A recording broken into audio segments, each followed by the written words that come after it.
Mutual fund, opportunity for exponential growth. Mutual fund sahi hai. It can be a powerful vehicle for wealth creation and financial freedom. अब बारी है उस पल की जिसका हमें बेसब्री से इंतजार था. So my esteemed guests and dignitaries, our next guest is very, very special to me. She is a woman on a mission with wings of fire. Her strong message to celebrate your perfections and imperfections and everything that comes in between that. She is the most powerful and only women CEO of an asset management company in India. A Wharton School graduate, she started her career at McKinsey.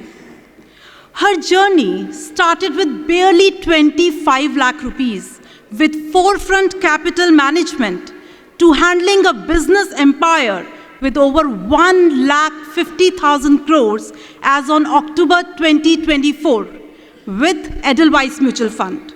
She is a proud daughter of an Indian diplomat, an author, storyteller, TEDx speaker. Not even this, she is a Shark Tank judge. With that, she is also the Young Global Leader in 2022 by the World Economic Forum.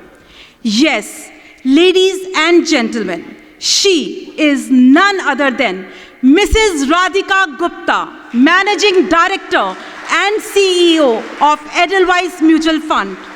Ma'am, it's my dream come true to host a person who I truly, truly admire.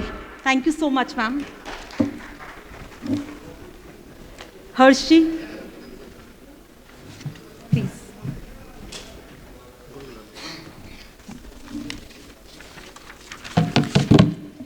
Now, to have a chat with such remarkable personality, we have a very dynamic person, Miss Priyanka Sambhav, who is a seasoned broadcast journalist, editor of personal finance at Money9 TV.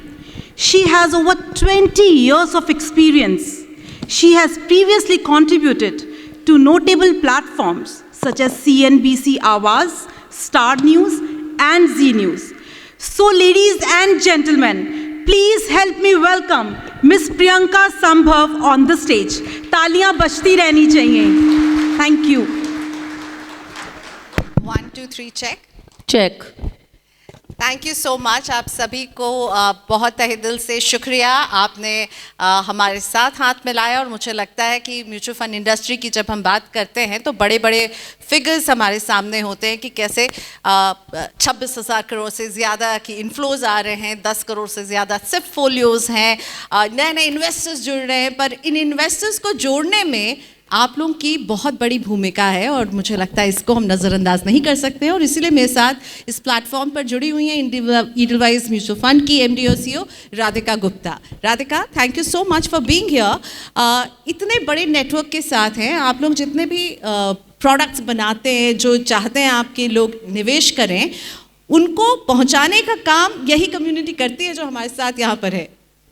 Ji, and सबसे पहले तो बहुत बहुत शुक्रिया. It's an absolute pleasure to be here. And मुझे बताया गया है कि यहाँ करीब 550 लोग हैं. सो आपके खुद के लिए तालियाँ. आई ऑल्सो आई थिंक फिल्मों में कुछ होता है कि गेस्ट अपीयरेंस होती है, तो I must apologise. I have been travelling this week. I have been in Mussoorie, Karnataka, and I came from Gurgaon which is Haryana. Now this is near UP border. तो वो आइटम गाना था ना, दिल्ली से बागदाद वाया आगरा, मेरा भी कुछ ऐसा ही हाल है. तो मेरा गला थोड़ा सा ख़राब है, but it is a delight to be here. And I think हमारी तो फर्म का एक कैंपेन था, एडवाइस ज़रूरी है. एंड मेरा मानना है हम तो सिर्फ प्रोडक्ट बनाने का काम करते हैं, उसे घर घर ले जाना, उसे शहर शहर ले जाना, वो काम आप लोग करते हैं. एंड मैं हमेशा सेबी को भी जाके कहती हूँ कि इंडिया को एक्चुअली ज़रूरत है शायद 50 AMC की, 60 AMC की, 70 AMC की, लेकिन 10 लाख MFD की तो इंडिया को बिल्कुल ज़रूरत है। जोरदार तालियां राधिका इस बात पर। और आपसे जब हम आज बात कर रहे हैं और ये जो पूरा हफ्ता रहा है इसमें हमने मार्केट में जो वूका मूवमेंट देखा है, वॉलेटिलिटी, अनसर्टेनिटी है, क्या होगा पता नहीं है, और इसमें सिप इन्वेस्टर्स कह रहे हैं भाई मेरा पोर्टफोलियो भी अब जो है वो लाल में दिख रहा है, गलती कर दी क्या सिप शुरू करके, क्या करें। और फिर आपके इंडस्ट्री के बड़े बड़े नाम आते हैं सामने, वो कह देते हैं कि भाई अभी स्मॉल कैप मिड कैप में जो है बहुत हीट है। तो हम आपसे कैसे नहीं पूछे कि इस पर आपको हमने सुना है अलग अलग प्लेटफॉर्म में, प्रेस पर जब आप हमारे बीच में तो आपका व्यू जानना ज़रूरी है। मार्केट सिप में क्या करें, सिप में डिप, डिप में सिप। आप जर्नलिस्ट हैं तो अंदाज़ा था कि खतरनाक सवाल ही पूछेंगी, लेकिन इतना खतरनाक सवाल, वो भी पहला सवाल, एक्चुअली आपसे मुझे पूरी ये उम्मीद थी। तो मेरा सिप के बारे में व्यू जाना माना है, लेकिन and I know this is a recorded forum. इस हफ्ते ने मुझे ये भी सिखाया है कि डिस्ट्रीब्यूटर फोरम जो रिकॉर्डेड है उस पर कुछ कहना भी बहुत डेंजरस है, लेकिन मैं तभी भी बात करती हूँ, इसलिए मैंने पूछा कि ये रिकॉर्डेड है या नहीं है। आई थिंक हमारी इंडस्ट्री बहुत बड़ी इंडस्ट्री हो गई है, 70 लाख करोड़ की इंडस्ट्री हो गई है, एंड मुझे लगता है कि हमारा काम as AMCs, as distributors is to stand up for this industry. ये मेरा सही में बहुत मानना है। हम बहुत अच्छा काम करते हैं। मैंने ट्विटर पे ये डेटा डाला, अपने फंड का डाला। बहुत लोग mid cap, small cap, SIP पे बात करते हैं कि ये नहीं करता, ये नहीं करता, ये नहीं करता। मैंने ये डेटा डाला कि 10 साल का अगर आप रिटर्न देखें मिड कैप फंड में, और हमारा नवंबर 2007 में लॉन्च हुआ था, इससे वाहियात टाइम नहीं हो सकता in hindsight to launch a mid cap fund, उसका भी मिनिमम रिटर्न 10% है। SIP का मिनिमम रिटर्न 8% है। कोई मुझे एक इंसान यहाँ खड़ा होकर ये बताए कि ये रिटर्न बुरा रिटर्न है। ये रिटर्न बुरा रिटर्न नहीं है। लेकिन मेरी सबसे एक छोटी सी विश है, you know my father was ambassador of India and he serve the country from 1970 till 2010 and he always said Hindustan perfect देश नहीं है, लेकिन जब मैं बाहर जाता हूँ मैं हिंदुस्तान के लिए स्टैंड अप करूँगा। I think all of us as ambassadors of the mutual fund industry हम लोगों के लिए बहुत अच्छा काम करते हैं। कोई 10 साल की SIP करता है, चाहे वो मिड कैप में करे या स्मॉल कैप में करे, उसका बुरा नहीं होता। We have to reinforce that message again and again and again, and we have to stand up for this industry, क्योंकि हम छोटी इंडस्ट्री नहीं है, हम 70 लाख करोड़ की इंडस्ट्री हैं। You know, there are many other industries. I have never seen FD people fight with each other when FD gives you 4% return after tax. Some person wrote an article saying insurance में passive funds का 3% tracking difference है. Very few insurance guys batch each other. हमारे यहाँ हम active versus passive, alpha, no alpha, SIP, large, mid, cap, हमने खुद को divide and rule में मारा है. Let us stand up for this industry. Well said, well said. So अभी आपने जो कहा कि स्मॉल कैप मिड कैप बुरा नहीं है, आपको उसमें सिप करना है, पर आपने एक और वर्ड कहा जो मुझे लगता है हमें उसको ज़रूर हाईलाइट करना चाहिए राधिका, क्योंकि रिटेल इन्वेस्टर्स इसको मिस कर देता है, और वो वर्ड मेरे लिए कैच वर्ड था 10 साल। Yes. Very important. और लोग हमेशा जो है बोलते हैं मैं 10 साल निवेश करूंगा, पर 3 साल के बाद ही घबराने लगते हैं इस तरह के वॉलेटिलिटी में। उनके लिए आप क्या मैसेज देंगी? आई थिंक 2 मैसेज हैं। फर्स्टली, क्योंकि यहाँ एडवाइज़र कम्युनिटी बैठी है, आई मस्ट से कि हमने खुद का डेटा देखा है and we publish this report 1 year ago. हमने अपने डायरेक्ट इन्वेस्टर्स देखे और वो इन्वेस्टर्स देखे जो MFD के ज़रिए आते हैं, इन लोगों के ज़रिए। The holding period of people who come from MFDs is much higher than people who come on direct platforms. तो सबसे पहले तो मैं ये बात कहना चाहती हूँ कि this community is sending that message and उसके लिए हम बहुत शुक्रगुजार हैं। नाउ ये बात बहुत सही है, 1 साल की SIP अगर आप कर रहे हैं, and I am increasingly realising, मुझे जो पैनिक मैसेजेस आ रहे हैं वो लोग हैं जिन्होंने 1 साल की SIP करी है। तो हमें 10 साल की बात करनी है। एक और बात मैं कहना चाहती हूँ कि हम चाहते हैं हम 10 साल की बात कर रहे हैं, लेकिन आप कह रही हैं इन्वेस्टर शॉर्ट टर्म हो गया, 1 साल 2 साल।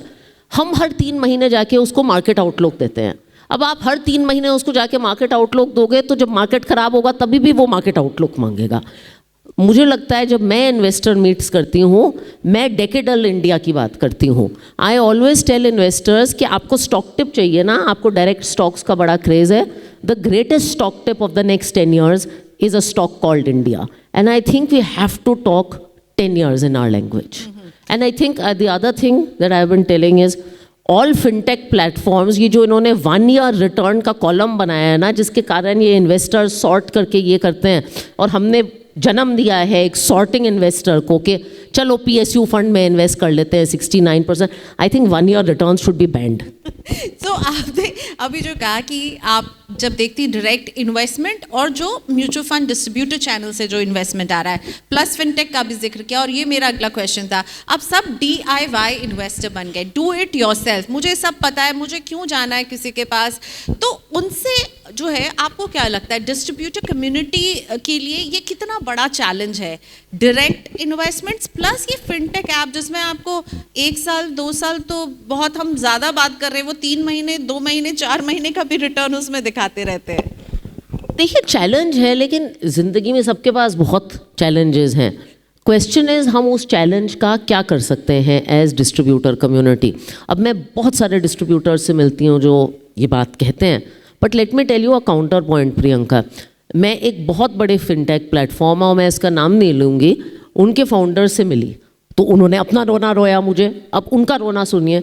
वो कहते हैं कि हम कस्टमर की KYC कॉस्ट करते हैं, हम उसका एक्विजिशन चार्ज देते हैं, और जब वो कस्टमर 500 रुपये की या 1000 रुपये की SIP करता है तो वो आके फिनटेक प्लेटफॉर्म पे ठीक है. लेकिन थोड़ा सा ना वो कस्टमर बड़ा हो जाता है, उसका 3-4-5 लाख का पोर्टफोलियो हो जाता है, तो वो कहता है यार मुझे MFD की ज़रूरत है. So I actually think that many fintech platforms are creating customers for people like this, and they should be very thankful क्योंकि आपकी KYC cost कोई और दे रहा है. And the other thing is कि अच्छे मार्केट में हर आदमी DIY इन्वेस्टर होता है, हर आदमी की रिस्क एपेटाइट बहुत अच्छी होती है. It is the tough markets that separate the men from the boys or women from the girls or whatever analogy you want to give. I think ऐसे मार्केट में बहुत सारे DIY इन्वेस्टर्स एडवाइस के लिए भी आएंगे. सो ये मौका भी है, ये जो पिछले 3-4 महीने में हुआ है, ये मौका भी है इस कम्युनिटी को दिखाने का कि मैंने तो आपसे कहा था ना कि वो जो index fund narrow index fund है उसमें निवेश मत करना. तो ये मौका है दिखाने का, to separate women from the girls. तो DIY इन्वेस्टर्स की जब मैं बात कर रही हूँ तो मुझे ये बताइए कि आपने अभी परीक्षा की चर्चा में आपने कहा कि आप टेक्नोलॉजी के स्लेव नहीं बनिए, आपको टेक्नोलॉजी को अपना स्लेव बनाना है. और AI की बात हर जगह हो रही है, इसका इस्तेमाल हम लोग अब करना शुरू हो गए प्रोफेशनली. आप कर रही होंगी, मैं अपने फील्ड में कर रही होंगी. क्या AIs जो हैं वो डिस्ट्रीब्यूटर्स के नेटवर्क के लिए और म्यूचुअल फंड इंडस्ट्रीज के लिए क्या बदलाव कर रहे हैं? क्या आगे जाकर के डिस्ट्रीब्यूटर्स का भविष्य है? क्या इनके बच्चे डिस्ट्रीब्यूटर्स बनने के बारे में सोच सकते हैं, या AIs विल टेक ओवर और शायद उनके लिए गुंजाइश नहीं होगी? क्योंकि हमें, अगर हम गोइंग फॉरवर्ड बात करें, भविष्य की बात कर रहे हैं, AI का रोल आप कितना देख रहे हैं?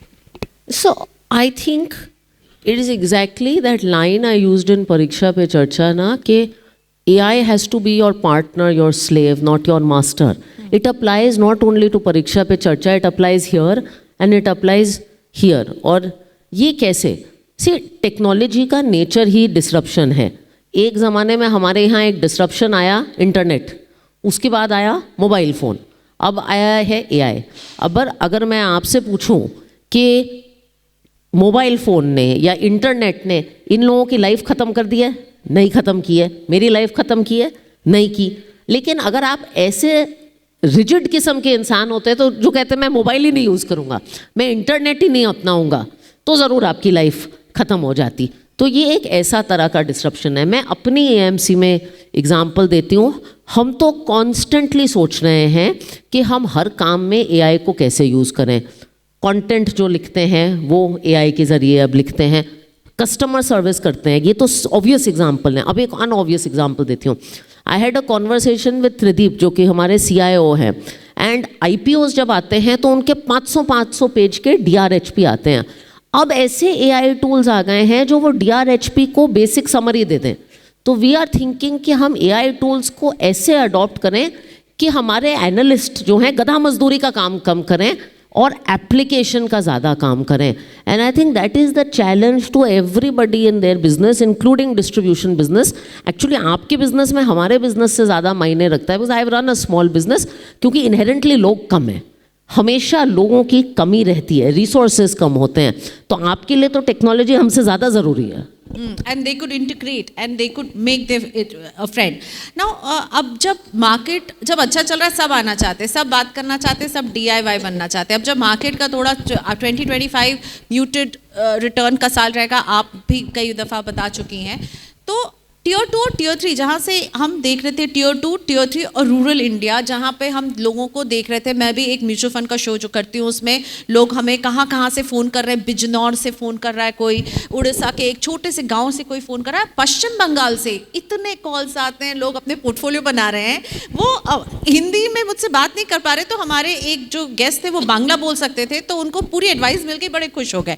तो मैं पूछना ये चाह रही हूँ कि ग्रामीण भारत, टियर 2 टियर 3 सिटीज़, वहाँ पे आप देख रहे हो कि वहाँ थोड़ा सा अभी लोग हाथ खींचेंगे और निवेश नहीं करेंगे, और ऐसा फिक्र आपको सता रही है क्या अभी? आई थिंक न्यूज़ में ऐसी फिक्र बहुत है, लेकिन मुझे लगता है, एंड वक्त ही बताएगा कौन सही है, आप सही हैं, हम सही हैं, कि लोग इवॉल्व कर रहे हैं. मुझे लगता है लोग कहते हैं कि जो युवा हिंदुस्तानी है वो अपना पहला करेक्शन देख रहा है, वो इस करेक्शन में घबरा जाएगा. लेकिन मुझे लगता है आज का युवा, जब मैं यंग थी उसके जैसा नहीं है. वो एक अलग हिंदुस्तान में बड़ा हुआ है, एक अबंडेंट इंडिया में बड़ा हुआ है. शायद उसकी रिस्क एपेटाइट को हम समझ नहीं पा रहे हैं. ऐसा मुझे लगता है कि हम टियर 2 टियर 3 की मैच्योरिटी और एस्पिरेशंस को समझ नहीं पा रहे हैं. आई विल टेल यू, अभी देश की 26,000 करोड़ की SIP बुक हो गई है. प्रियंका, मैंने जब इंडस्ट्री ज्वाइन की थी तो 4,000 की थी. आई एम टेलिंग यू, इन 2017 कोई फोरकास्ट नहीं कर पा रहा था कि हमारी 25,000 की SIP बुक होगी. ये दूर दूर तक किसी के सपनों में भी नहीं था. So I think time is there for us to tell.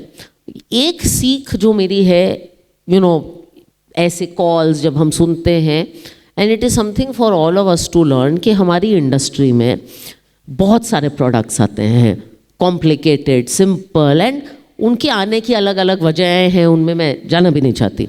लेकिन जहाँ कस्टमर थोड़ा नया है, जहाँ टियर 2 टियर 3 है, दिस कॉन्सेप्ट ऑफ मोर दाल चावल investing and simple things is extremely important. कल किसी ने ट्विटर पे, कोई और आजकल हर आदमी ट्विटर पे स्टेटमेंट डालता है कि क्या लोग इंडिया में क्यों 90% ऑफ द पैसा डाल रहे हैं, ग्लोबल मार्केट्स बहुत अच्छा कर रहे हैं. एक्चुअली तो US एंड चाइना ने आउट परफॉर्म किया है. And I made this point कि जितनी कॉम्प्लिकेटेड चीज़ होगी, जितनी आपसे दूर होगी, जब वो बुरा करेगी ना, उसे समझने में आपको ज़्यादा मुश्किल होगी. सो आई थिंक जहाँ कस्टमर नया है, मोर दाल चावल इज़ बेटर. सो आपने प्रोडक्ट की बात की, तो स्टॉक सिलेक्शन अभी के बाजार में आपके लिए कितना मुश्किल या आसान होगा? क्योंकि आप लोग भी तो देख रहे हैं कि बाजार में अभी जो वॉलेटिलिटी, वैल्यूएशंस को लेकर के जो चिंता रही, तो आप लोगों के लिए इक्विटी फंड्स की अगर मैं बात करूं, तो स्टॉक सिलेक्शन क्या होगा? And would you rather be more on the debt side? क्या अभी डेट में निवेश करने का समय है? आप क्या कहेंगे इस पर? इसमें लोगों की अलग अलग फिलॉसफी है ना. और जहाँ तक हमारे लॉन्ग ओनली फंड्स का सवाल है, हम लोग काफ़ी प्रोसेस ओरिएंटेड हैं, तो हम उन फंड्स में कैश कॉल्स नहीं लेते. हमें लगता है कि जब कस्टमर हमें पैसा देता है, तो अगर उसे 100 रुपये, अगर उसने हमें 100 रुपये दिए हैं, तो वो 100 रुपये मिड कैप में ही डालने हैं. नहीं तो डिस्ट्रीब्यूटर उसे कहेगा भाई आप 70 डालिए. तो वो जो एसेट एलोकेशन का काम है वो ये लोग करते हैं और अच्छा काम करते हैं. तो हम अपने फंड्स में ज़्यादातर इन्वेस्टेड रहते हैं.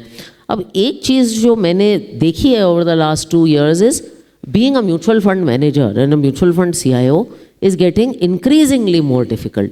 एक तो क्या है, मार्केट साइकिल्स छोटी होती जा रही हैं. पिछले 6 महीने में सेक्टर रोटेशन बहुत अग्रेसिव और बहुत फास्ट हो गया है.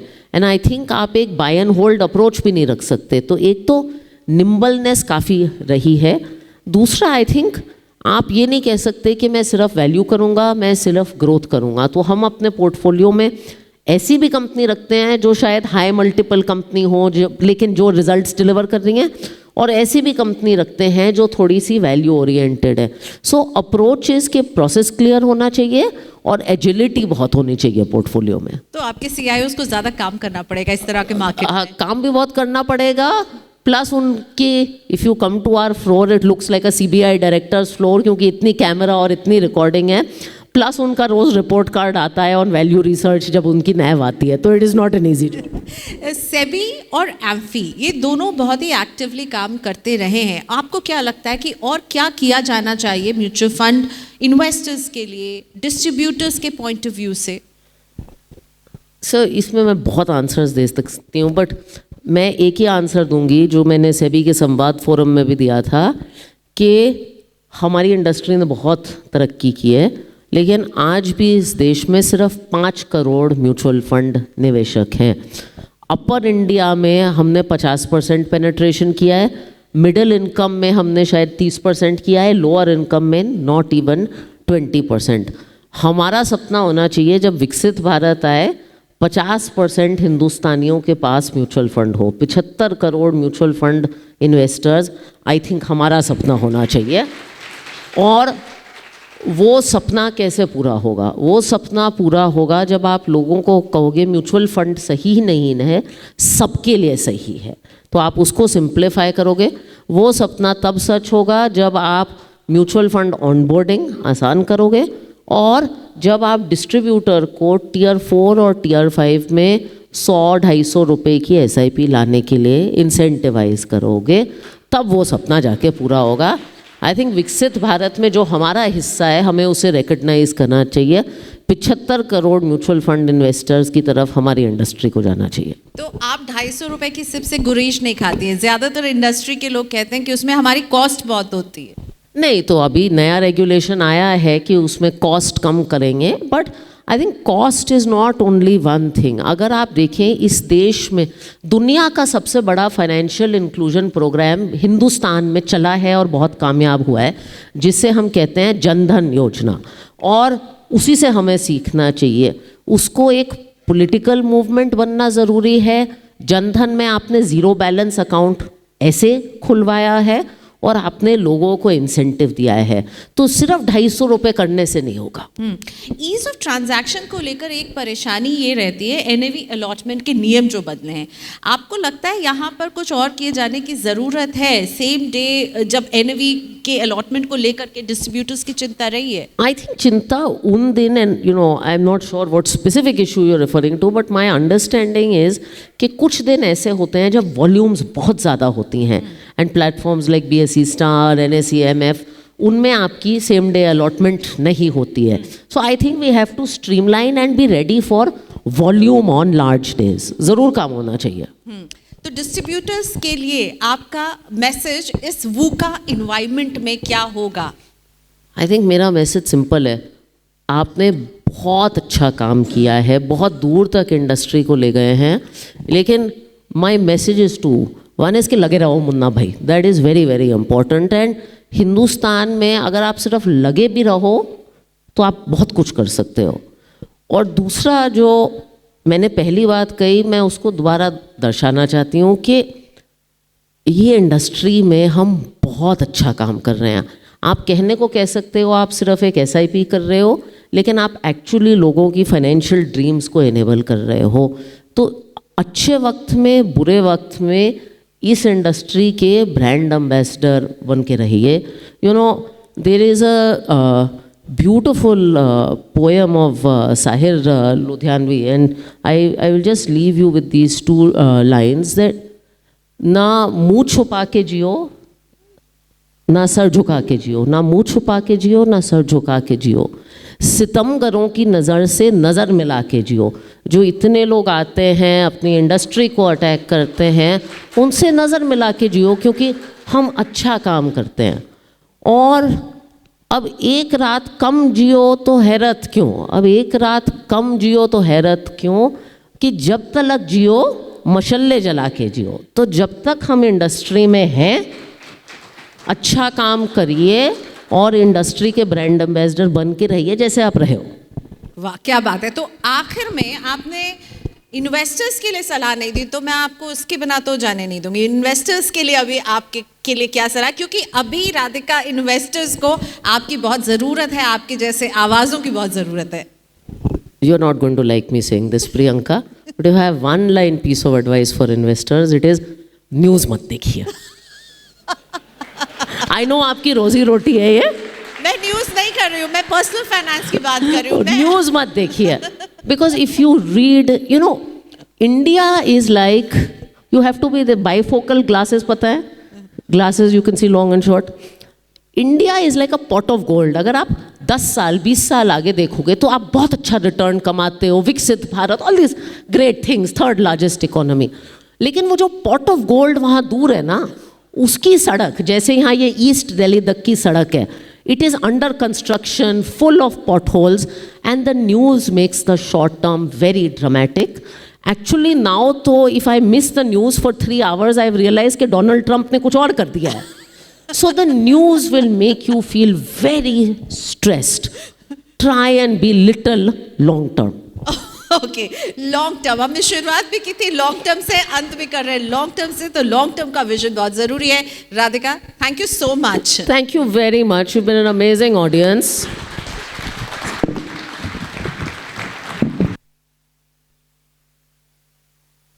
Please, Radhika and Priyanka, please, just 2 minutes.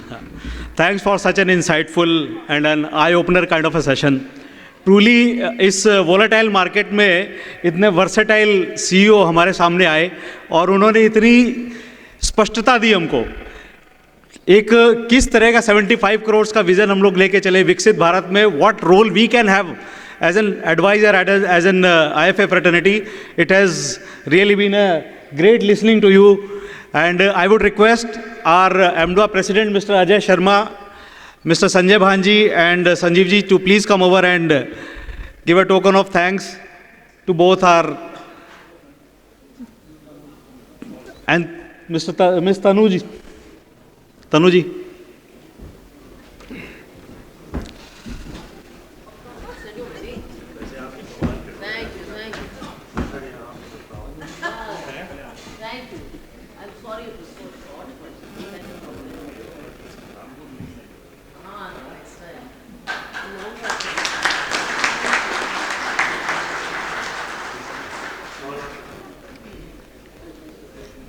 अब तो एनर्जी आई होगी यार आप सबको।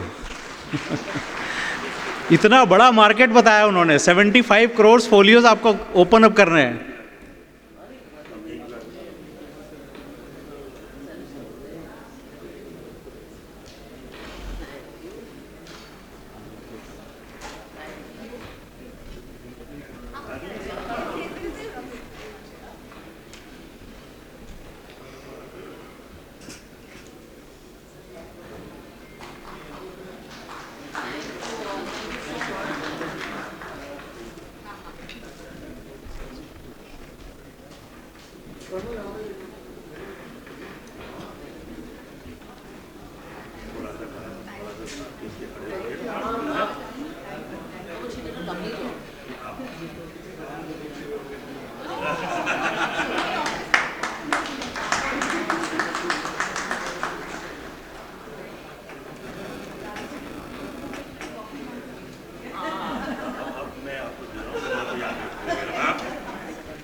देश विदेश की ताज़ा तरीन खबरों से अपडेट रहने के लिए आप हमारे चैनल को ज़रूर सब्सक्राइब करें और साथ ही बेल आइकन को भी ज़रूर दबाएं ताकि सभी खबरों से आप और आपके जानने वाले रह सके अपडेट।